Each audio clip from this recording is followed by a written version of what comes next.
Bonjour à tous, Édouard Terré, je suis avocat et aujourd'hui je vais vous présenter le pacte d'associés. Est-ce une flûte de Pan ou un véritable ciment de l'association ?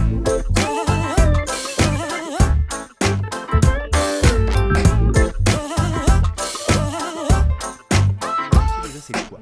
C'est un document qui déjà n'est pas obligatoire, parce que comme vous le savez, je vous l'ai dit lors des précédents épisodes, quand on constitue sa boîte, d'abord on écrit les statuts.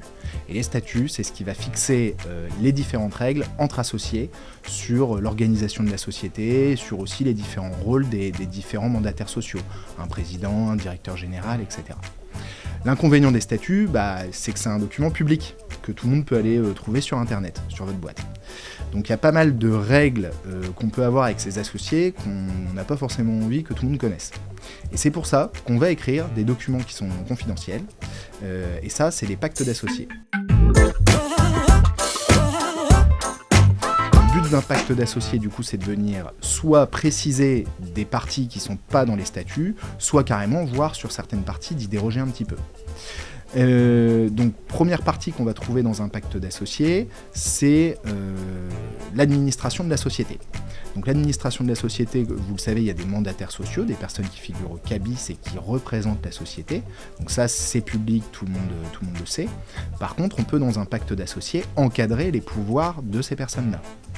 Pour les encadrer, il y a différentes façons de faire. C'est soit on peut créer un autre comité ou un board qui a une sorte de pouvoir de surveillance sur ce mandataire social, ou bien alors on peut directement fixer un cadre avec des limitations de pouvoir, au-delà desquelles on va devoir aller consulter, sinon l'Assemblée Générale des associés. Les autres éléments qu'on va pouvoir fixer dans un pacte d'associés, c'est des clauses qui sont hyper importantes, du type, les différents associés, ils s'engagent à dédier l'intégralité de leur temps au business de la société, donc ça c'est une clause d'exclusivité, mais on peut aussi avoir des clauses de confidentialité et de non-concurrence, si jamais après je quitte cette association et je quitte la société.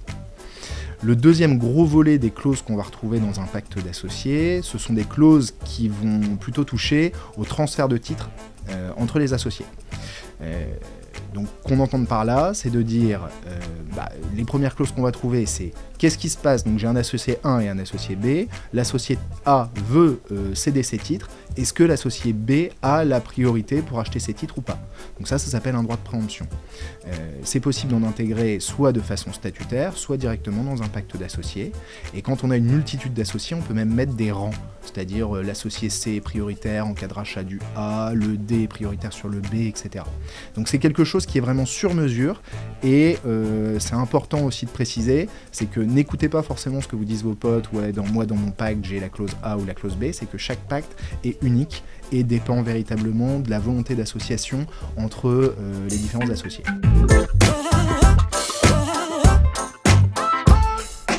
On va pouvoir aussi trouver d'autres clauses qui sont importantes, même très importantes, c'est de dire qu'est-ce qui se passe si demain il y a un associé majoritaire qui reçoit une offre pour vendre plutôt 100% de la société.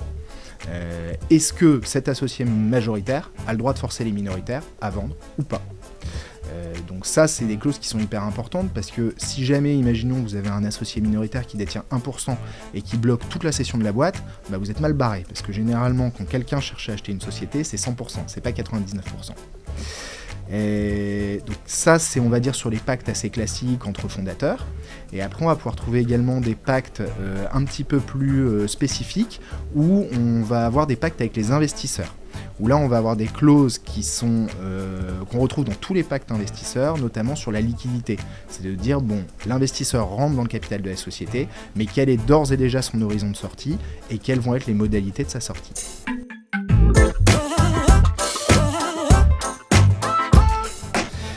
Le pacte d'associés, comme je vous l'ai dit, en fait, c'est un contrat de mariage entre les associés.